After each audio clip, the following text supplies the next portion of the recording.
Vamos a entrar directo en materia en esta noche. Hay un tema que el Señor ha colocado en mi corazón hace mucho tiempo, desde el año, hace un año casi que exactamente.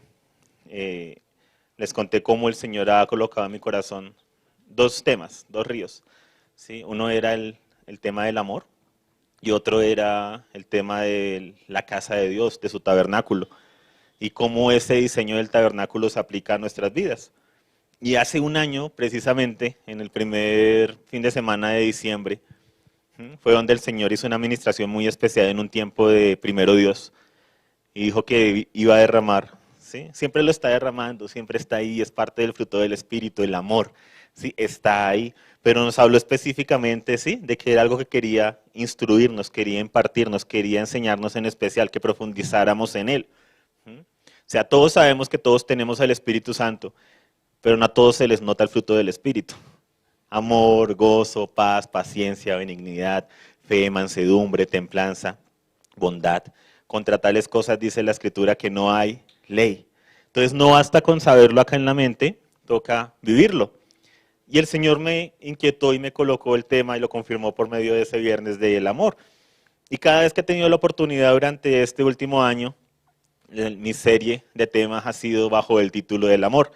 Antes de eso hablamos de adoración profunda, hablamos de recuperar el concepto de adorar, que adorar no es cantar más pasito, adorar va mucho más allá, es la obediencia a Dios, que si nosotros fuéramos donde los patriarcas y les dijéramos vamos a adorar, ¿sí? Y yo sacara mi piano, ¿sí? Abraham estaría preparando un sacrificio y de rodillas delante de Dios. Sí, o sea, y el concepto es muy diferente. Si vamos donde los apóstoles, vamos a adorar, y yo empiezo a entonar una canción y ellos están ahí postrados de rodillas buscando la presencia de Dios en obediencia. Sí, el concepto de adoración es obediencia. Ahora, parte de los sacrificios que el Señor dice es sacrificio de alabanza. Entonces, por eso es que cuando yo alabo, adoro a Dios. Porque estoy obedeciendo algo que Él ha dicho. ¿Sacrificio de qué? De alabanza. ¿Cuál es el problema? Que se unieron los dos términos al punto de que son indistinguibles. Y cuando tú unes dos palabras que son diferentes y las haces una sola, algo se pierde. Algo se pierde. Entonces muchos de nosotros en nuestro caminar cristiano, por ejemplo, hablamos de que queremos tener más tiempo para adorar a Dios. Porque el trabajo nos consume, porque la universidad consume, porque la casa consume. No tenemos tiempo para adorar a Dios. ¿Cómo así que no tenemos tiempo para adorar a Dios? Cada respiración debería ser una adoración. Cada acto, cada momento debería ser una adoración. Ah, porque tengo un concepto limitado de lo que es adoración. Adoración es un tiempo de intimidad especial donde me meto en la presencia del Señor. Entonces, si eso es mi concepto de adoración, obviamente con el ritmo de vida que llevamos, donde tenemos la mayor cantidad de tecnología para facilitar nuestras vidas, es asombroso que tengamos la menor cantidad de tiempo disponible para invertir en nuestras vidas. Entonces vamos a sentirnos siempre que nos falta. Nos falta tiempo, nos falta entrega, nos falta compromiso, porque asociamos el adorar, el servir a Dios con momentos puntuales. Ah, no estoy un fin de semana en la congregación, no estoy en maestro de iglesia infantil, no estoy enseñando, no estoy en la alabanza, no estoy ayudando a todo el tema de producción, no estoy ayudando en la puerta, no hago parte de todo el equipo de bienvenida, de los siervos del templo. Ah, entonces no sirvo a Dios. No, y hemos hablado de eso durante años también en la congregación, ¿cierto? Que todos somos llamados ministros del Señor, le servimos en intimidad, hemos hablado de eso. Y hemos tocado muchos temas, hemos hablado acerca de la importancia de nuestro vocabulario, porque nuestro vocabulario nos delata y nuestro vocabulario habla de nuestra identidad. Por eso yo siempre he insistido durante años, yo creo que ya hay por una década, con el tema de la casa de Dios, ¿sí? De la iglesia, de que la iglesia somos nosotros, pero en el común denominador, muchos de ustedes para venir hoy a este edificio, a esta casa, dijeron, voy a ir a la iglesia. Y asociamos iglesia con un lugar. ¿Y cuál es el problema? Si yo asocio iglesia con un edificio, algo se pierde en mi identidad. A pesar de que si les hago un examen, saquen hoja y papel, que es la iglesia, somos nosotros, es la asamblea de los creyentes, no es un lugar. Pero en el diario vivir, voy a la iglesia, estuve en la iglesia, se me quedó la sombrilla en la iglesia. Oye, mi tapabocas, en la iglesia, ¿qué? Sí, o sea, todo ese tema ya hoy en día, ¿no? Sí, nos delata nuestro vocabulario. Y así, o sea, el Señor nos ha dado ríos. Y yo le decía, Padre, yo anhelo hablar de tu diseño, o sea, de tu diseño del tabernáculo, de tu diseño del templo. ¿Por qué no podemos entrar en este tema? O sea, ¿qué es lo que pasa? ¿Por qué hablamos del amor? Bueno, porque hablamos todas estas cosas. Ha sido parte de mis tiempos de intimidad con el Padre, se los confieso. Y hace un tiempo él me dio un pasaje que se los quiero regalar. ¿Sí? Es un regalo muy especial, ha estado en mi corazón, ha sido lo que he estado meditando en todo este tiempo, en estos últimos meses. Está en Ezequiel 43. Ezequiel 43, del 10 al 12. Ezequiel es un profeta que recibe una visión en el exilio, cuando Jerusalén había sido arrasada prácticamente, y él recibe una visión de lo que va a ser el tercer templo, lo que llaman los israelitas el templo milenario, el templo de cuando se establece el reino de Dios. Y él recibe una visión para compartirla con la casa de Israel.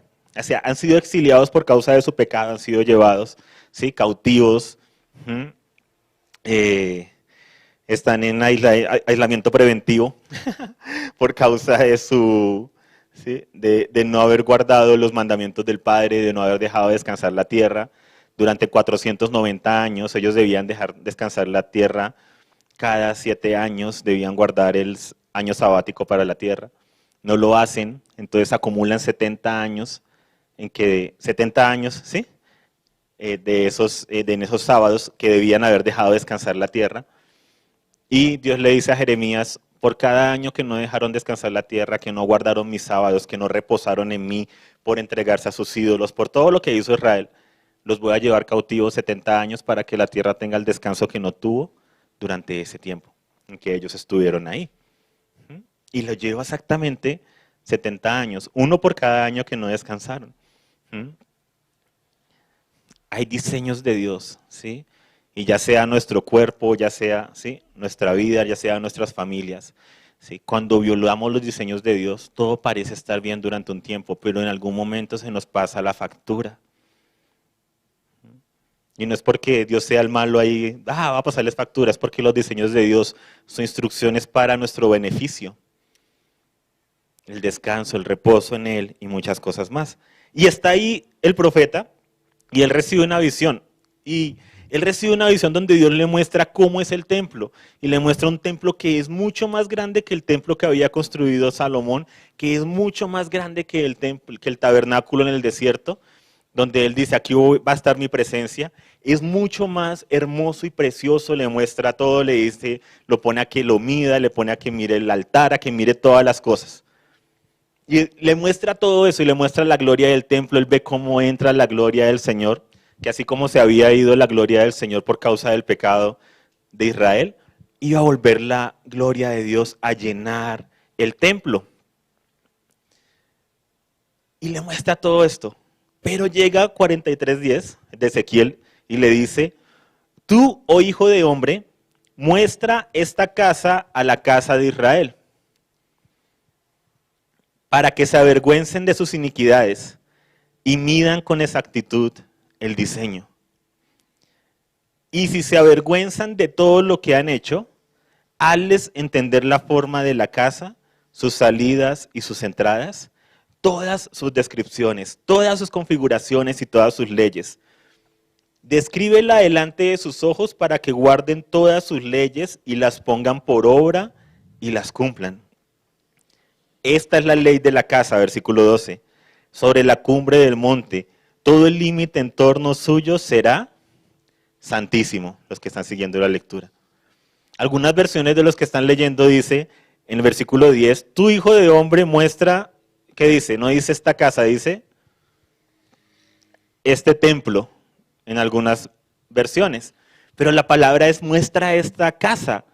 ¿Qué es lo que pasa? Que ya luego los traductores bíblicos, lo que hacemos nosotros, Colocamos palabras donde no hay, nos inventamos palabras y cuando colocamos una palabra para reemplazar a otra, algo se pierde.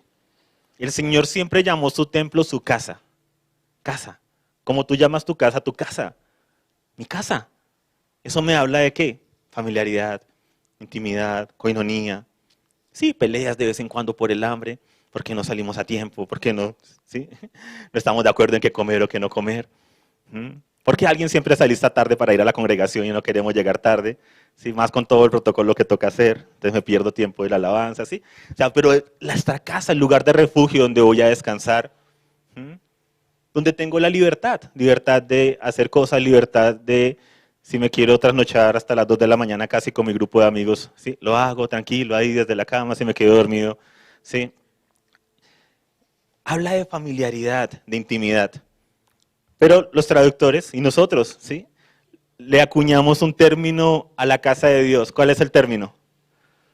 Templo. ¿Por qué? Porque ese término me habla de que esta casa es más importante, es sagrada, es consagrada. Lo cual es cierto. La casa de Dios es santa, es más importante, es sagrada. Pero Él decide utilizar términos que son familiares porque su intención siempre ha sido la comunión, la intimidad. Él es un padre y no ha cambiado de Génesis a Apocalipsis. Y la intención Él siempre ha sido tener hijos, ¿sí? Y tener una casa con ellos y disfrutar con ellos y hablar con ellos y exhortarlos cuando haya que exhortarlos, ¿sí? Felicitarlos cuando haya que felicitarlos. Jalarle las orejas cuando se trasnochan haciendo lo que no deben. Sí, o sea, todo eso hace parte de la casa y de la dinámica del Padre. Y es tan hermoso que Él diga, muestra esta casa, o sea, muestra el ideal a la casa de Israel. ¿Con qué propósito? Para que al ver el ideal de la casa llena de la presencia de Dios, de la casa funcionando y siendo llena de la gloria de Dios, Dios moviéndose por esa casa y ellos estando exiliados, estando lejos de Jerusalén y con Jerusalén en ruinas y demás, se avergüencen de sus iniquidades. Y puedan, y dice, y midan con exactitud el diseño. ¿Para qué?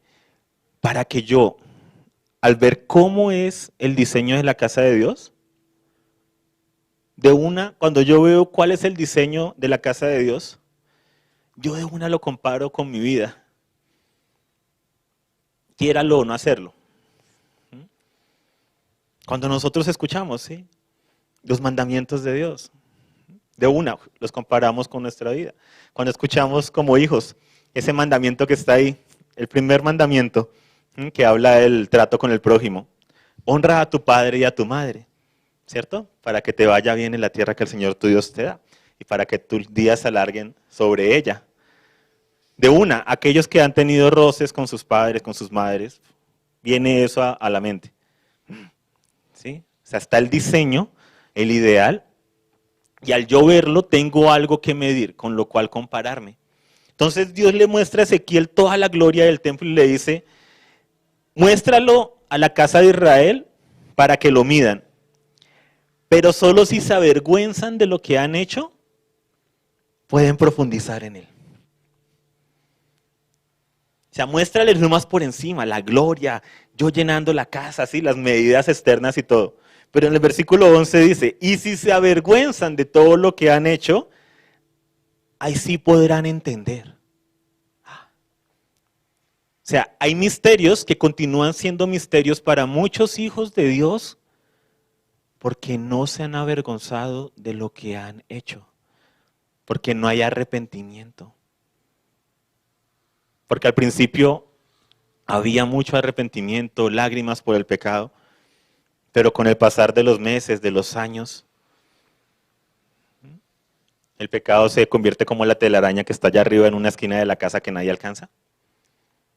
Bueno, no la notamos, pero cuando llega a visita, ¡ah! Toca limpiarla. Oye, ¿cuánto tiempo lleva eso ahí? 2 años. ¡Ah! ¿Qué? ¿Esa mancha en la pared lleva 2 años ahí?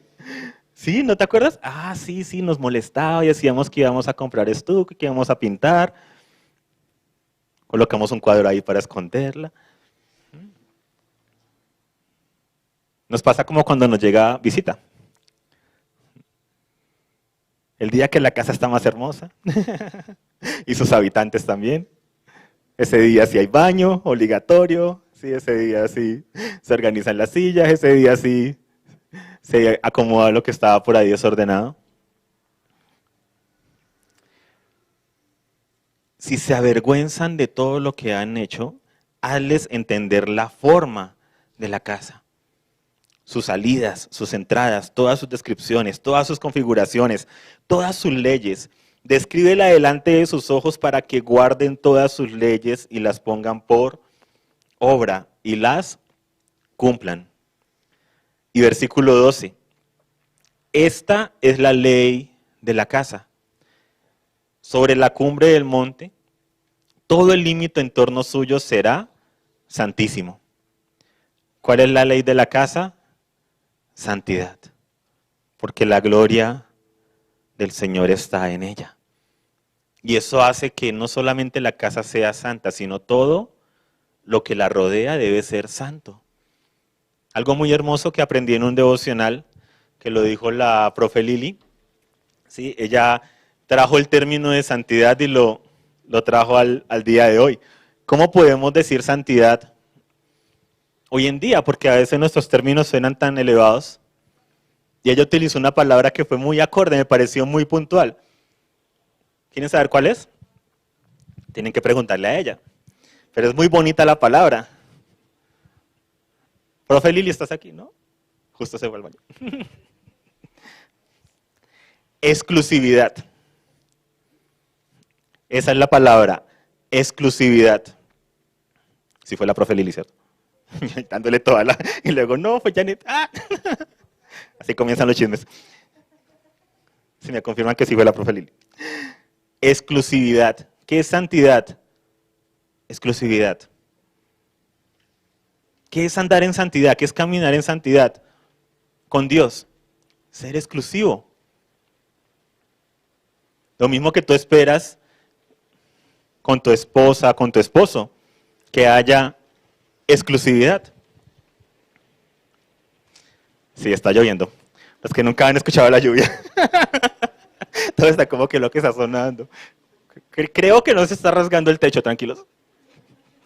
Es la lluvia. Santidad, exclusividad. Esa es la ley de la casa. Ahora, Israel continúa esperando la construcción de ese edificio, de esa casa que llaman el templo. Nosotros en Cristo entendemos la aplicación espiritual de esa casa. Esa casa es la iglesia, no esta casa, ¿sí? Esta casa.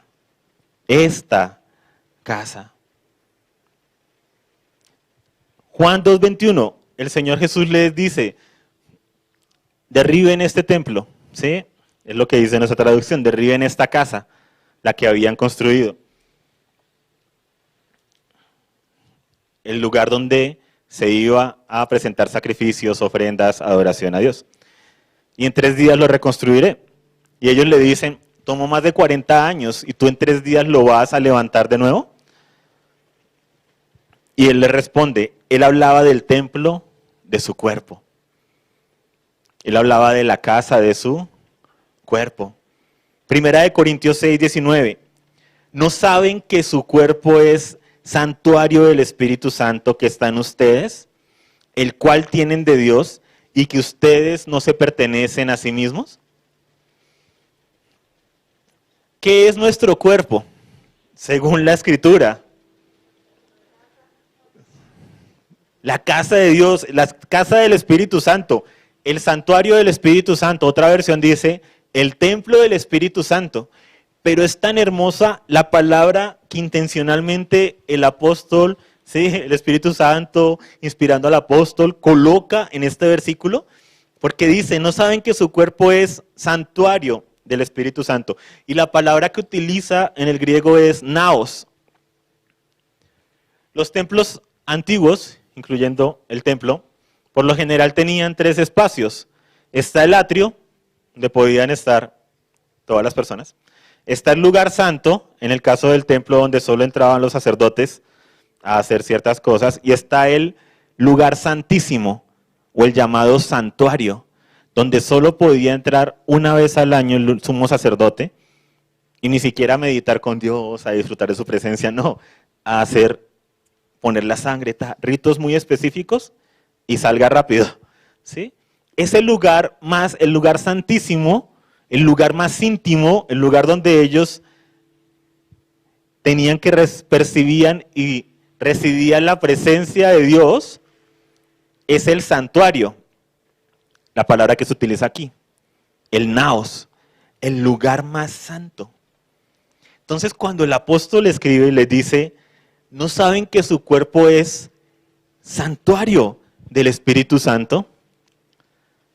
No está hablando de el atrio, no está hablando ni siquiera del lugar santo donde está la menorá, ¿sí? La lámpara de 7 brazos, donde está la mesa de los panes, donde está el altar de incienso, donde se presentan las oraciones y se quema incienso.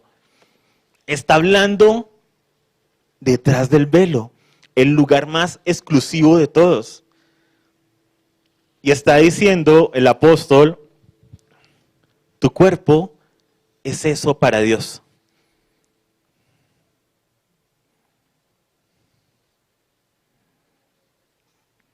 Tú eres eso para el Espíritu Santo. ¿No eres el altar? ¿No eres afuera el atrio, donde está el altar del sacrificio?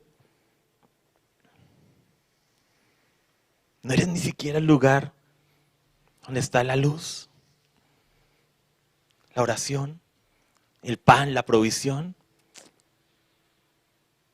la intercesión? Eres más santo que eso aún. El santuario, el lugar santísimo donde reside el Espíritu Santo de Dios. Y esa es la lucha que los hijos de Dios crean lo que Dios ha dicho que son. Para que vean la casa y se avergüencen de sus iniquidades. Para que vean cuál es el diseño celestial de la casa. Entendiendo que esa casa, ¿qué es? Nuestras vidas. Bien, nosotros. Primera de Corintios 3:16. Primera de Corintios 3:16. ¿No saben que ustedes son santuario de Dios y que el Espíritu de Dios habita en ustedes? Nuevamente el apóstol, escribiendo a los Corintios, recordándoles su identidad, les dice, ¿no saben? O sea, él estuvo con ellos durante un largo periodo. No recuerdo cuántos años alcanzó a estar con ellos, pero él fuera de eso tuvo otra visita ya. ¿Y de qué les compartió? Les compartió el diseño. Les compartió cuál es la verdadera casa de Dios. Recordemos por qué se metieron en problemas los primeros, llamémoslos cristianos porque es la manera en que lo llamamos, sí, los primeros seguidores de Cristo. ¿Por qué nos metimos en problemas? ¿Cuál fue la acusación que se le hizo a nuestro amado Jesús, que hablaba en contra del templo? ¿Cuál fue la acusación que se le hizo a los apóstoles por parte de los judíos? Hablan en contra del templo. ¿Por qué? No hablaban en contra del templo. O sea, hablaban era en pro del templo, del santuario verdadero. Y decían, es que este es el santuario. Primero que todo, Cristo, que es el santuario celestial. Es la imagen, es la casa que nos quiere mostrar Dios. Dios nos muestra a Cristo. Nos dice, este es el diseño. Pero no quiero dejarlo como algo externo. Cristo en nosotros, la esperanza de la gloria. Quiero que todo lo que tú ves en Cristo, todo lo que tú admiras en Cristo, todo lo que tú ves del el amor, el gozo, la paz, la paciencia, la benignidad, la bondad, la fe, la mansedumbre, la templanza, la fe de Cristo, la entrega hasta la cruz, todo eso es el modelo de la casa.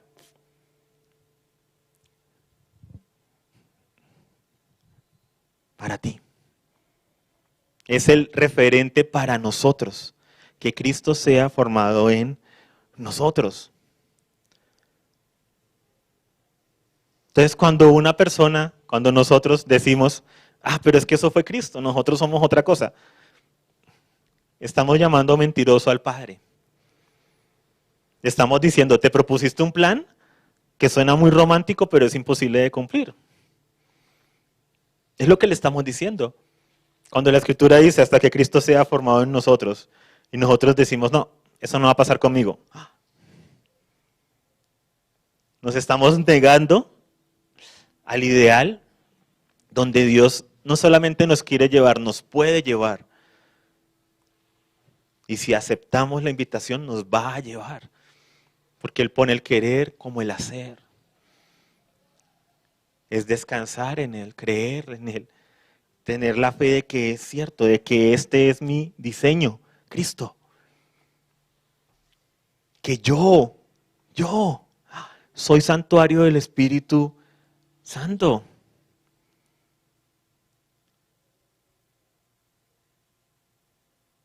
Yo.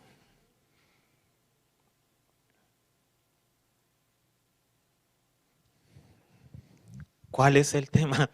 Que como eso requiere una transformación íntima en nuestras vidas, que va hasta nuestro hogar, donde las personas en nuestro hogar son los primeros en testificar cuánto naos, ¿sí?, se está manifestando, cuánto el santuario de Dios se está manifestando. Luego sigue nuestro siguiente círculo de conocidos, sea universidad, sea trabajo, sea la congregación. ¿Cuánto del Señor se está manifestando? De los lugares donde más nos irritamos y demás. Los partidos de fútbol. Vayan a un partido de fútbol de la congregación. Y luego vayan a un partido de fútbol del barrio. Y denle gloria a Dios por las diferencias, pero sientan vergüenza por las cosas que son iguales. Y aquí dice que se avergüencen de sus iniquidades. O sea, nosotros no podemos, somos exclusivos. Y todo lo que hacemos, desde la manera en que jugamos un juego, redundante, desde la manera en que jugamos lo que sea, aquellos que le gritan al computador cuando están jugando algún juego de video, ¿sí? O sea, si no, echémosles agua a los que juegan fútbol, no. Los que en casa nadie los ve o si los ven, los que se irritan cuando los interrumpen, ¿cómo estamos reaccionando? Sí, o sea, todo eso muestra y todo eso es para que nos avergoncemos porque sabemos que hay un ideal mayor, no para que lo pasemos por alto. Entonces, ¿cuál es el fenómeno que he visto? Que es más fácil cuando yo creo que Dios habita en un lugar como este, por ejemplo, y llamo a esto la casa de Dios, y cuando estamos en la alabanza se manifiesta la presencia de Dios. En cierto punto es como nostálgico porque necesito de esto para manifestar la presencia de Dios. Pero al mismo tiempo me escuda. Porque, bueno, cuando yo esté en mi casa, pues no estoy en alabanza y eso, entonces no estoy tan en la presencia de Dios. Entonces ahí es donde actúo diferente, donde permito que ciertos pecados salgan a relucir. ¿Por qué? Porque he separado la presencia de Dios como algo externo. Cuando Dios ha determinado que su presencia habita en nosotros, no es habitará. O sea, Pablo no dice, su cuerpo será algún día cuando resucite en templo del Espíritu Santo. Dice, su cuerpo es santuario del Espíritu Santo. 6:19. No saben que su cuerpo es santuario del Espíritu Santo. Y esa es la perla más grande, una de las perlas más grandes, perdón porque no puedo ser tan absoluto. Es la identidad como hijos de Dios. Eso cambia toda nuestra vida. Cuando yo creo lo que Dios dice que soy, cambia todo. Porque yo ya no me estoy preguntando qué es bueno, qué es malo. ¿Qué puedo hacer en la congre? ¿Qué puedo hacer en la casa? ¿Qué puedo hacer acá? No, porque yo en todo momento tengo el templo, el santuario del Espíritu Santo. Y como dice en Ezequiel, esta es la ley, esta es la instrucción de la casa, todo el límite en torno suyo será santísimo, será exclusivo. O sea que donde quiera que yo voy, templo, ¿sí? Santuario viviente, santuario visible del Dios invisible, donde quiera que yo voy llevando la presencia del Señor, todo a mi alrededor, ¿qué debe ser? Santísimo, exclusivo. Y ahí es donde me lleva a mí a negarme a cosas y aceptar otras, las que el Padre ofrece y negarme a otras cosas. ¿Y usted por qué no hace esto? ¿Usted por qué no tiene relaciones con su novia antes de casarse? ¿Qué tiene de malo? Exclusividad. Porque usted quiere llegar a agradar a Dios, porque usted quiere que Dios llegue a habitar en usted, porque usted quiere llegar a esto, lo otro. No, porque ya lo soy. Porque ya soy santo. O sea, porque la presencia de Dios está en mí, el Espíritu de Dios está en mí, eso hace que yo ya sea santo y me comporto a la altura de lo que ya soy. Entonces yo no busco ser exclusivo y guardarme cosas porque para llegar a ser santo, para llegar a ser más hijo de Dios. No, esa es la concepción religiosa de querer alcanzar a Dios. La concepción de la revelación es que ya Dios nos alcanzó por medio de Cristo Jesús. Y un día te llamó, ¿sí? Te hizo nacer de nuevo, depositó el Espíritu Santo en ti, en mí. Me ha hecho una nueva criatura. Las cosas viejas pasaron, aquí todas son hechas nuevas. Y ahora soy un hijo de Dios y soy casa del Espíritu Santo de Dios. Entonces yo ya no me comporto como cualquiera, porque sé quién soy. Por eso lo que busca atacar, lo que más buscan atacar los sistemas demoníacos es la identidad de los hijos de Dios. Ellos no tienen problema con que tú creas que Dios está en un lugar. Lo vemos en Hechos, volviendo al tema de la acusación que se les hizo. Pero cuando tú dices, yo soy casa de Dios y eso transforma mi vida, transforma mi manera de caminar, de actuar, de guardarme, de ser exclusivo, todos alrededor se escandalizan. O sea, ninguno tiene problema con que tú vengas un fin de semana. Pero cuando en la oficina o en la universidad te dicen que hagas un chancuco, chancuco ya se dice toda la palabra, yo creo que ya expiró hace siglos, ya chancuqueada. Te piden que hagas un torcido. Es que no revele los años, Jorge. Te piden que hagas algo torcido, que hagas trampa, que mientas. Y tú le dices a tu jefe, profesor o compañero, no lo puedo hacer. Ay, pero ¿por qué tan mojigato? Ah, no, mire, usted ya su religión, si usted vaya, ore lo que quiera, vaya los fines de semana, récele a quien quiera, pero usted aquí, este es su trabajo y tiene que separar esas áreas de su vida. Esas son las tinieblas queriendo quitarte tu identidad. Yo soy casa de Dios, soy hijo de Dios y soy santo. Aquí, allá afuera, en mi casa, en mi habitación, en el baño, en un bus, fuera de él, esperando. O sea, mi identidad no es algo que yo me quito y me pongo, voy a ponerme hoy el traje de cristiano. Voy a asistir hoy a la congregación, me voy a sentar, voy a aguantar las 3 horas del servicio, sí, todo lo demás. Y ya luego, otro traje diferente. No, la identidad es algo que está en ti. O sea, tu cuerpo es santuario del Espíritu Santo. Lo es. ¿Y saben qué son los cuerpos de aquellos que no han llegado? Son santuario del Espíritu Santo. Solo que aún no se ha cumplido que entre la gloria del Señor en ellos. Pero todos los cuerpos son santuario del Espíritu Santo. Sino que unos no han sido inaugurados. Cuando nosotros nacemos de nuevo, entra la gloria del Señor a la casa. Eso lo leemos, que no lo coloqué porque se supone que lo de Ezequiel era la introducción, y, en fin. ¿Sí? En Ezequiel habla de cómo entra la gloria del Señor a la casa. Eso es lo que pasa cuando nacemos de nuevo. Entra la gloria del Señor en la casa y no se va. ¿Qué es lo que pasa? Nuestro vocabulario a veces nos ha condicionado a entender la presencia de Dios en nosotros como algo que puede estar y irse y venir, irse y venir. ¿Por qué? Por la manera en que oramos, en que cantamos, en que hablamos. Voy a buscar la presencia del Señor.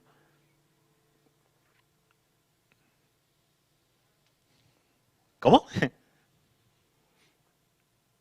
Ahora, los jóvenes son un cuento, porque yo llevo años, ¿cierto? Ya vamos para 10 años hablándoles de lo mismo y nada que cambian, no mentiras. No, hablando de lo mismo ¿y qué? Y otra vez con el tema, y es chistoso porque hay algunos que cuando están conmigo se transforman, digo yo. Entonces dicen, no, sí, es que fuimos a la iglesia. No, perdón, no es iglesia, fuimos a la congregación. Sí, o sea, como que se cambian su vocabulario. Pero a mí nunca me ha interesado un cambio de vocabulario, sino que entendamos nuestra identidad, porque la identidad hace que yo cambie mi vocabulario. Sí, o sea, yo cambio mi vocabulario, pero si sigo con la misma religiosidad en mi interior no me sirve. Pero si cambio mi identidad, es imposible que yo no cambie mi vocabulario. O sea, una vez que yo entiendo que yo soy casa de Dios, yo no puedo volver a llamarle casa de Dios a ningún otro lugar. No, pero fue como me enseñaron, me acostumbré a ello.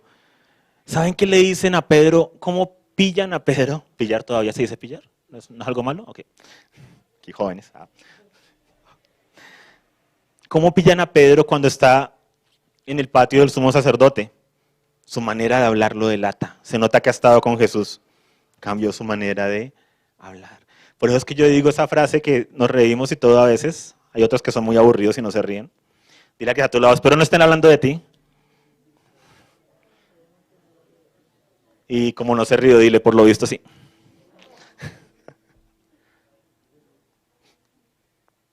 Nuestra identidad, nuestro vocabulario nos delata. Y es un ciclo, porque nuestro vocabulario construye identidad y nuestra identidad construye vocabulario. Entonces, cuando mi vocabulario está mal, perpetúan la identidad mal, lo cual hace que mi identidad provoque el vocabulario. ¿Sí? O sea, ¿sí ven el ciclo en que se entra? Porque el vocabulario construye mi identidad. Y la identidad es construida por mi vocabulario. Y el vocabulario es construido por mi identidad. Y llega un punto en que eso se mueve solo y empieza a alimentarse. Por eso, en cada encuentro que profetas en el Antiguo Testamento tuvieron de visión con el Señor,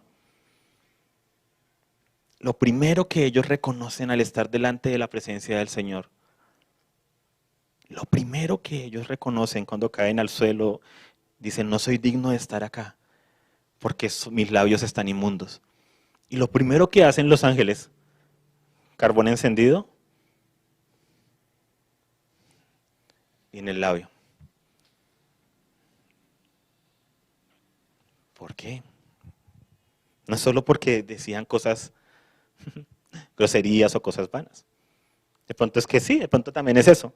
Al ver el diseño, te das cuenta de, wow, cuánto me falta, cuánto nos falta. Pero también de cuánto hemos avanzado. Gloria a Dios por las áreas en las que sí hemos avanzado, porque también hay que aprender a reconocerlas. A veces con esto entramos en una falsa humildad o en darnos más duro de lo que el cielo nos da y no reconocer lo que Dios ha hecho en nosotros. Hay que reconocer, hay obra maravillosa que Dios ha hecho en mi vida. Mi familia la reconoce. Pero no soy el mismo que voy a hacer mañana, no soy el mismo que voy a hacer en un año. Gracias a Dios, vamos de gloria en gloria. ¿Y de qué? Victoria en victoria. Lo importante de los procesos es estar avanzando, avanzando. Segunda de Corintios 6:16. ¿Qué acuerdo tiene el santuario de Dios con los ídolos? Porque nosotros somos el santuario del Dios vivo. Como Dios dijo, habitaré en ellos y andaré entre ellos, y seré su Dios y ellos serán mi pueblo. habitaré en ellos y andaré entre ellos y seré su Dios y ellos serán mi pueblo.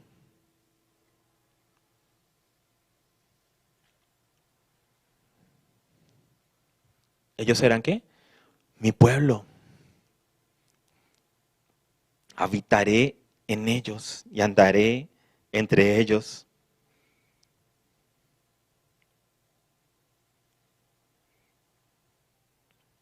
Por eso esto es tan poderoso que en 1 Corintios 6, cuando ustedes lo leen, cuando nosotros lo leemos, que habla de los casos de inmoralidad que habían en la congregación.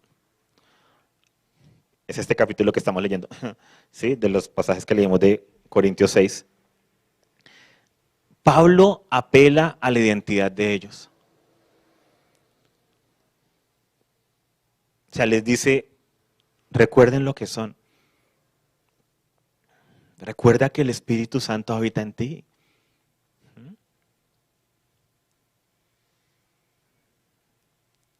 Recuerda lo que eres, el Espíritu Santo habita en ti. ¿Sí? Eres exclusivo, eres exclusiva para Él. Y en las áreas en las que debamos sentir vergüenza, está bien, sintamos vergüenza. No podemos ser sinvergüenzas. O sea, la Escritura dice que sientan vergüenza de sus iniquidades. Pero no se puede quedar en remordimiento, tiene que llegar al arrepentimiento, ¿cierto? A ese giro de 180 para apartarse del pecado. Ay, Padre, ¿qué hacemos? ¿Qué hacemos? Ok. ¿Han intentado explicarle alguna vez una cosa nueva a un niño pequeño? Si es una cosa, ¿qué es lo más fácil? Mostrarle. ¿Sí? ¿Qué es un balón? ¿Qué es esto? Hoy en día, ¿no? Buscamos en el celular. Mira, esta es la palabra que está buscando. El celular ha sido una herramienta. Empieza uno. ¿Sí? Explícale alguna. ¿Sí?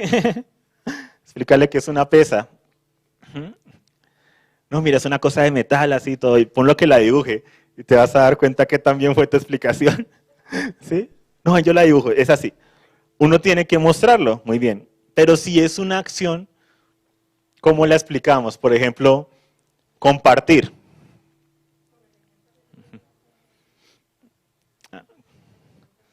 Con el ejemplo, muy bien. Podemos decirle, no, mira, tú tomas algo tuyo y se lo das a otro niño. ¿Y saben qué va a decir el niño? Ah, ok. Súper. Llega el fatídico día de iglesia infantil.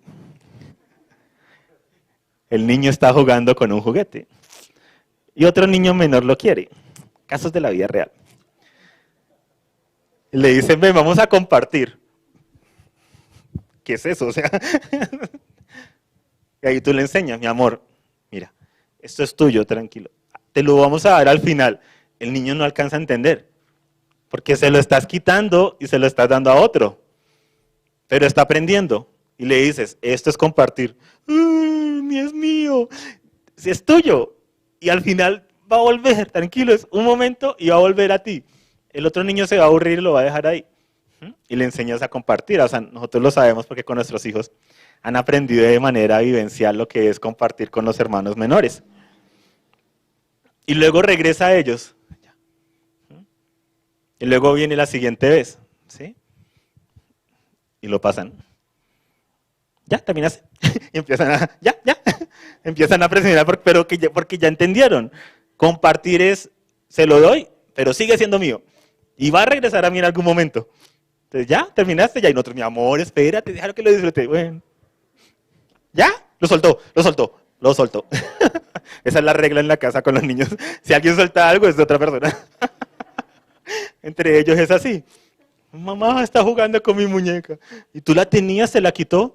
No, es que la había dejado allá. La ley de la casa. Pero ¿cómo se hace? Con el ejemplo, muy bien. Y es interesante que el hebreo, ¿sí?, fuera uno de los lenguajes por medio del cual el Señor permitió que se hiciera la escritura, que se desarrollara la escritura. Porque Él trae revelación por medio de este lenguaje Y es un lenguaje muy visual, muy concreto. Nuestra manera de hablar a veces es muy abstracta. Por ejemplo, palabras que decimos, ¿no? Vamos a percibir la presencia de Dios. Percibe el amor de Dios. Dile eso a un niño. Ahora, en misterio de misterios, ellos saben. Y tú les dices, sí, sí. ¿Cómo sabes que Dios te ama? Ah, porque Cristo murió por mí. Y te lo hizo de una manera tan sencilla. Ya. Okay. Ay, qué bonito Dios. Sí, nos permitió tener este juguete. ¿Sí? Cosas sencillas, o sea, ven los hechos, ven acciones. A eso me refiero, cosas concretas, palpables. Y así es la fe, es concreta, es palpable. Pero con el pasar del tiempo, la iglesia fue perdiendo lo concreto y lo palpable. Como con el diseño de la casa. ¿Qué es eso de la casa de Dios? Sí, ¿qué es eso del tabernáculo de Dios, el lugar de la presencia de Dios? Mira a la persona que está más próxima a ti. Eso es. Eso. Eso es. Esa es la casa de Dios.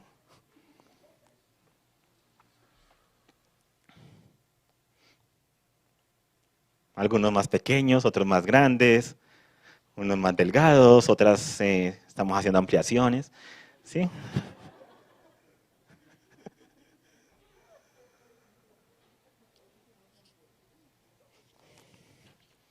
Y lo que Jesús y los apóstoles enseñaron acerca de la espiritualidad fue tan sencillo que hay que preguntarnos dónde nos perdimos y dónde nos complicamos tanto. Recuerden esta frase y la hemos dicho una y otra vez. No compliquen lo que Dios ha hecho sencillo. No compliques lo que Dios ha hecho sencillo.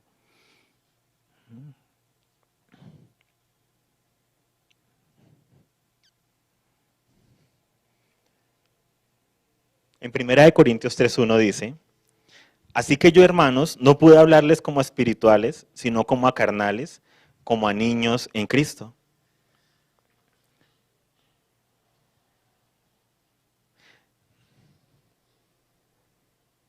Si hay niños en Cristo es porque hay adultos en Cristo, maduros en Cristo.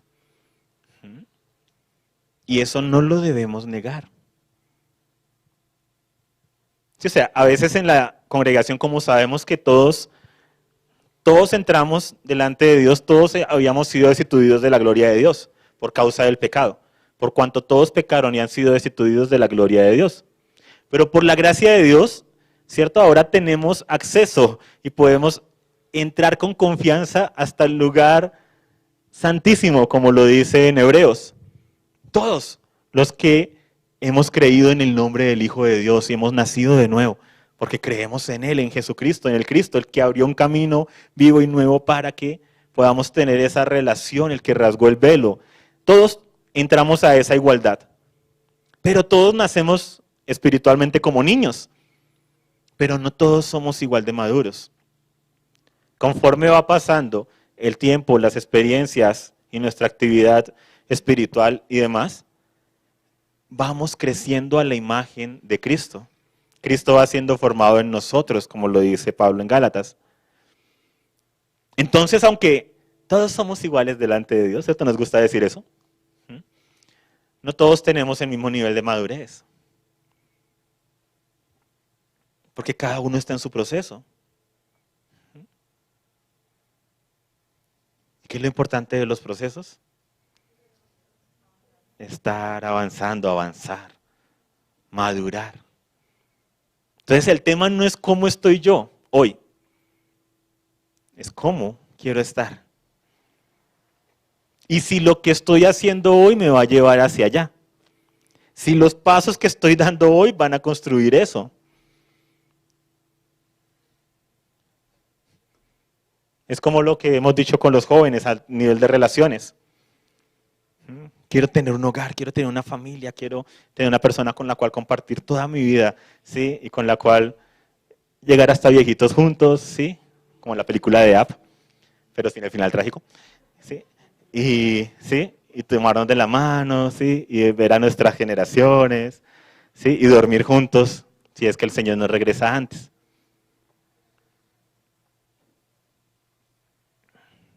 Sirviéndole al Señor hasta el final, amándolo, ¿sí?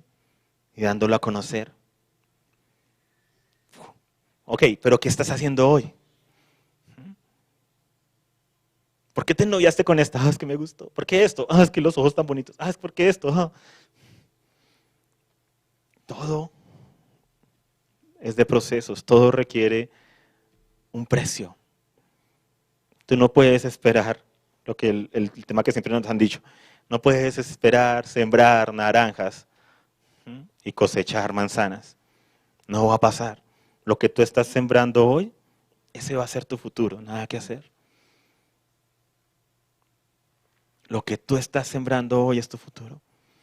Pero ¿sabes cuál es la esperanza? Que si hasta hoy venías haciéndolo mal, la Escritura dice que hay un día de esperanza, un día para cambiar. ¿Cómo se llama ese día? Hoy. Dice hoy. Mientras todavía se diga hoy, hay esperanza. Entonces por eso es que yo digo, esto no es para... O sea, el tema que Dios quería con Israel era que se avergonzaran, se arrepintieran, para que cambiaran y construyeran una nueva historia. ¿Cuál es la mentira de Satanás? Lo que mete a Satanás a jóvenes que ya han hecho mal las cosas.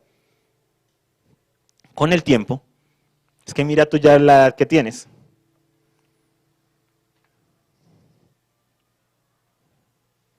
Sí, te has perdido de cosas en el Señor, nada que hacer. Te perdiste de promesas, te perdiste de bendiciones. Pero hay muchas más promesas y bendiciones esperando. Y cada día que pasa te continúas perdiendo. Entonces deja de llorar por lo que se perdió y empieza a luchar por aquello que aún no se ha perdido y por aquello que aún se puede construir, porque aún hay esperanza, porque aún se puede decir hoy. Y puedes hacer una nueva historia de la mano de Dios.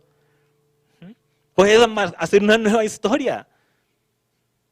Porque es que no podemos predicar esa parte donde vamos al alma y le decimos, no, tranquilo que Dios te va a recuperar estos años que perdiste. No, es tiempo perdido. Todos nosotros cuando llegamos tarde a Cristo fue tiempo perdido. Pero lo que podemos hacer de ahí en adelante es donde deben estar nuestros ojos. No en el tiempo que ya pasó, sino en lo que viene, en lo que vendrá, en lo que podemos establecer. Perdí esto, lo acepto, me avergüenzo, lloro. Lo acepto. Que no puedo volver atrás. No puedo cambiar mi pasado. Pero el Espíritu de Cristo está en mí. Puedo cambiar mi presente. Puedo tomar la mejor decisión hoy. Ni siquiera pienses en la decisión de una semana. ¿Qué decisión puedo tomar hoy? Porque la decisión que yo tomo hoy va a ser lo que va a construir. Y la decisión de mañana. Y construye, mientras se diga hoy. Y cambia mi futuro de la mano de Dios. Cambia la historia. Se los digo porque yo lo he experimentado, esa culpabilidad del pasado, y queda uno en un limbo espiritual, porque me quedo viendo cómo la embarré y no lo soluciono, o sea, no hay arrepentimiento. Me siento remordimiento, lloro, esto, pero continúo en esa situación. No hay un rompimiento, no, o sea, sí, pasó. Me arrepiento. Padre, ese no es mi diseño y vuelvo al diseño. ¿Qué es lo que Él tiene para mí? El que los creó en el principio los creó, varón y hembra los creó. Mi cuerpo es templo del Espíritu Santo. Es un lugar de sanidad, es un lugar de oración, es un lugar de restauración, es un lugar de santidad. ¿Sí? Soy diseñado para hacer luz a otros, la luz de Cristo brillando a través mío. Soy diseñado para hacer sal a otros, soy diseñado para hacer testimonio a otros. En mi congregación, en mi familia, en mi lugar de trabajo, en la universidad, donde quiera que voy. Sí, o sea, empiezo a ver el diseño y a creerlo y a decir, ese es mi diseño. Y tropiezo. Pero tengo un abogado para con el Padre, Jesucristo el justo. Y me avergüenzo, y oro, y lloro. Pero me levanto y continúo avanzando. Pero la culpabilidad, las tinieblas quieren frenarnos. Porque cada día que nos mantengan estancados es un día perdido. No más.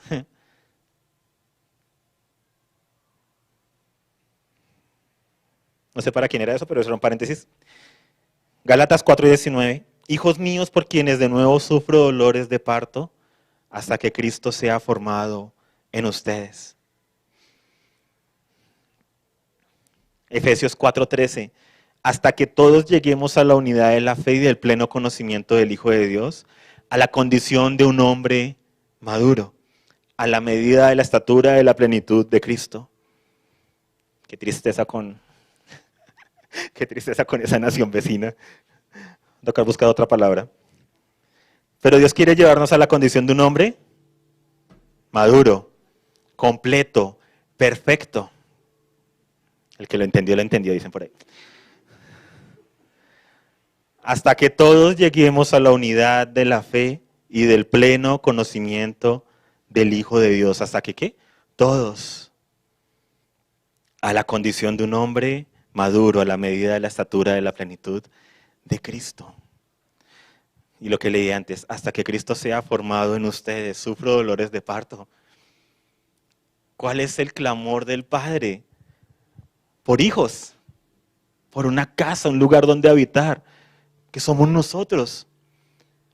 Pero no quiere solamente hacernos hijos y tener un jardín infantil.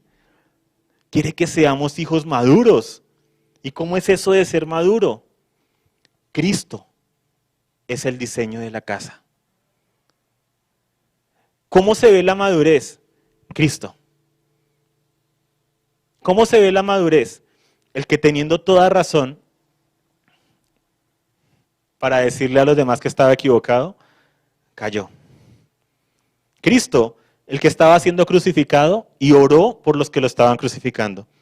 Y le dijo, Padre, no les tengas en cuenta este pecado porque no saben lo que hacen.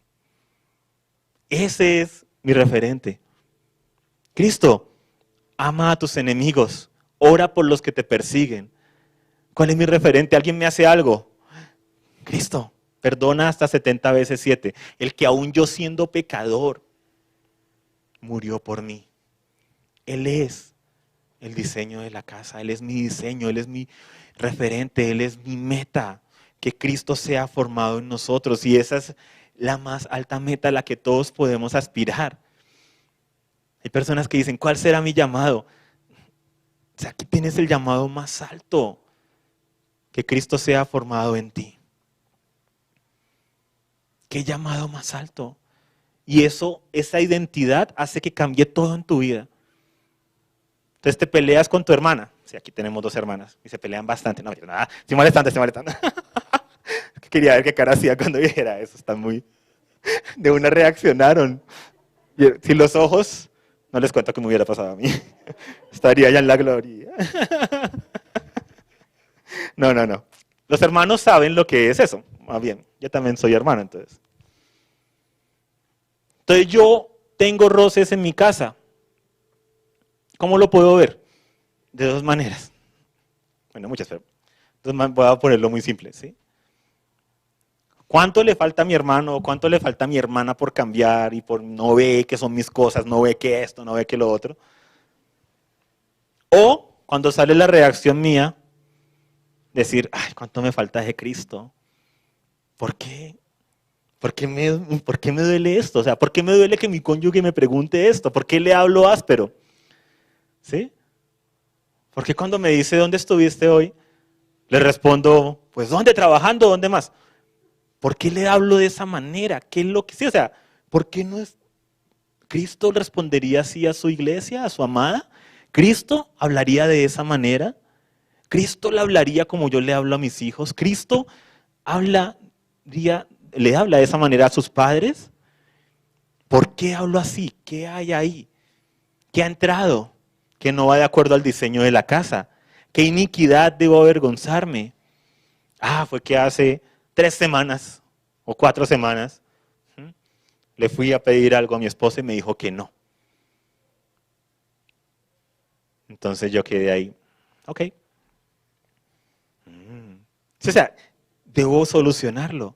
Pero porque estoy viendo de referente a quién? A Cristo. Entonces yo puedo ver las peleas en la casa, en el trabajo, en todo lado, las cosas de las que me quejo, como, bueno, circunstancias de la vida. Todos somos pecadores. Sí, estamos en un mundo imperfecto, lleno de gente imperfecta, yo soy uno de ellos. Nada que hacer, ¿cierto? Fatalismo. O oportunidades para crecer a la imagen de Cristo.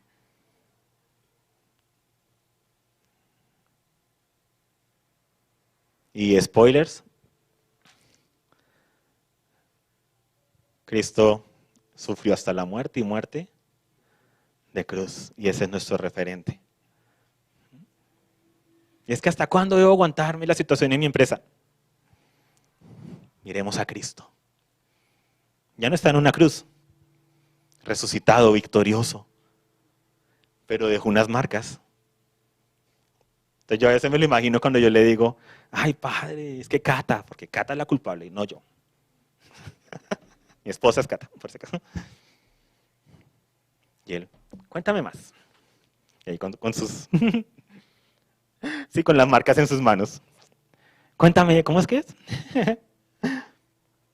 ¿Qué estás sufriendo? ¿Cómo?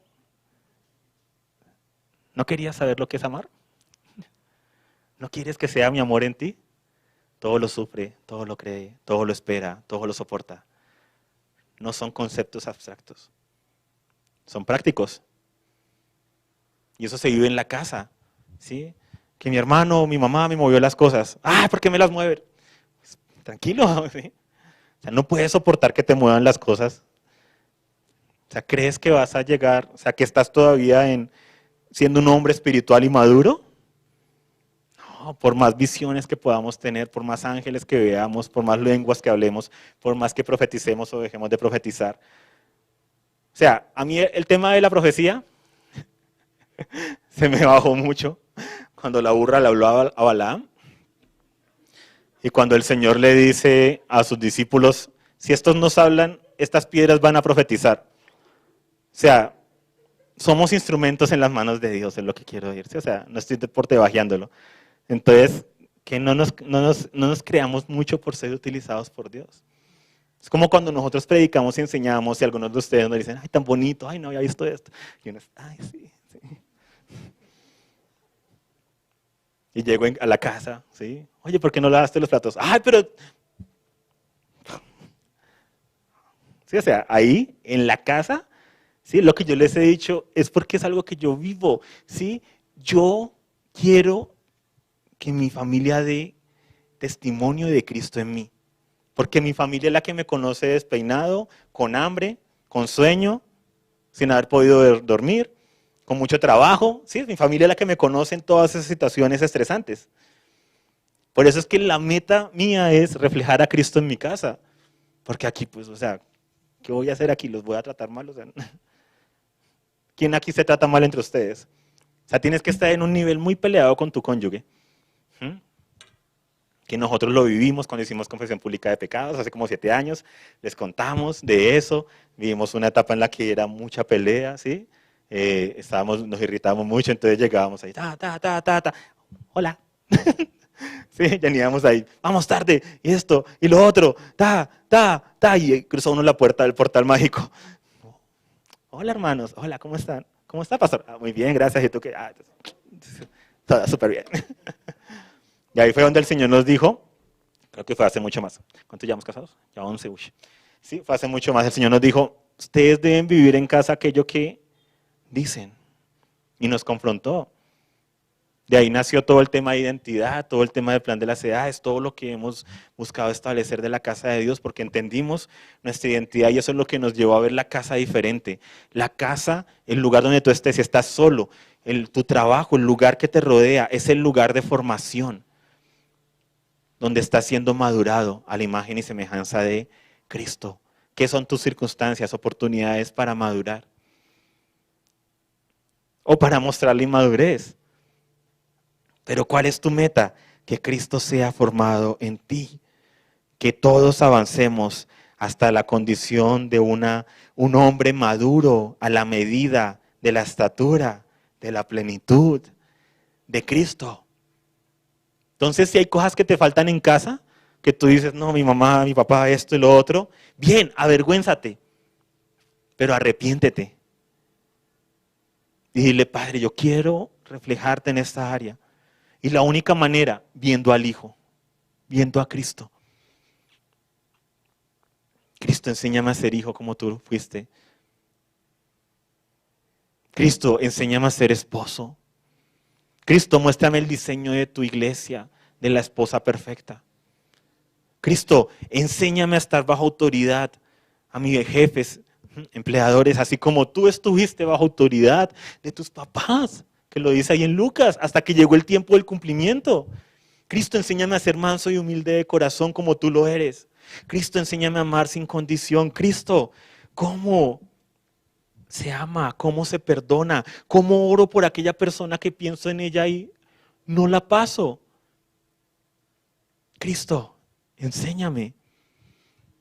Y Él te va a mostrar, Él te va a enseñar, pero requiere ese anhelar, ese querer, esa fe para tomarlo y creer que es posible, que tú puedes llegar a la medida de la estatura de la plenitud, que podemos llegar a la medida de la estatura de la plenitud de Cristo y que Dios anhela que seamos maduros, que seamos perfectos, que seamos cabales, que seamos plenos y que nuestro referente es Él.